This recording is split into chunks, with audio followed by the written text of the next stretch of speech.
रमज़ान इस्लाम धर्म का सबसे पवित्र महीना है, जिसमें पूरी दुनिया के मुस्लिम समुदाय के लोग अल्लाह की इबादत में लीन रहते हैं। इस दौरान रोज़ा रखना न केवल धार्मिक आस्था का प्रतीक है, बल्कि आत्मसंयम, धैर्य और मानवता की सीख भी देता है।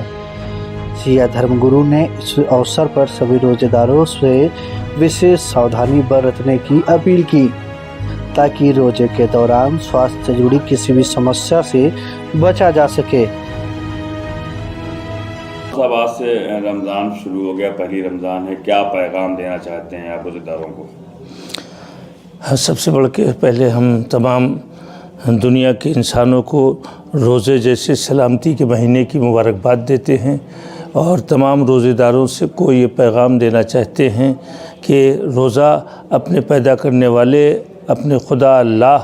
की मर्ज़ी और उसकी रज़ा के लिए रखें, ताकि उसके हुक्म के इत्तिबा और इताअत के ज़रिए से उन्हें उनके अंदर अपने अंदर के अंदर उसकी रूह और उनकी आत्मा, उनकी मानवियत में इजाफ़ा हो और उनकी इरादे और उनके अज़्म की क़ुव्वत में ज़्यादा से ज़्यादा इजाफ़ा होता रहे, ताकि इसके ज़रिए से इंसान बुराइयों से लड़ सकता है जब अंदर से ताकतवर रहेगा, क़ुव्वतवर रहेगा। लिहाजा रोज़े को बेहतरीन महीना समझ करके अल्लाह की इबादत, बंदों की खिदमत, जितना भी ज़्यादा इंसानों की खिदमत करें और अल्लाह की इबादत करें, यही हमारा पैगाम है।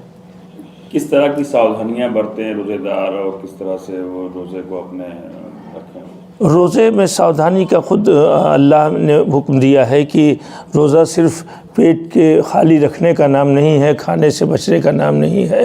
रोज़े में इंसानों को अपनी आँखों को भी सावधान रखना है, अपने कान को भी सावधान रखना है, अपने हाथ को भी और पैर को, दिलो दिमाग को। यानी आँखों से बुराई न देखें, ज़्यादा से ज़्यादा कोशिश करें कि आँखों के सामने बुराई न होने पाए, न देखें, कानों से बुराइयां न सुने, हाथ किसी गलत के ऊपर, किसी मजबूर और बेसहारा कमज़ोर के ऊपर न उठे, और अगर हाथ उठे भी तो किसी को देने के लिए, किसी की मदद के लिए उठे, और पैर अगर बढ़ें तो तरक्की और कमाल और हिंदुस्तान और अपने मुल्क की हिफाजत और तरक्की के लिए उठे, और साथ साथ लोगों की मदद के लिए उठे। ये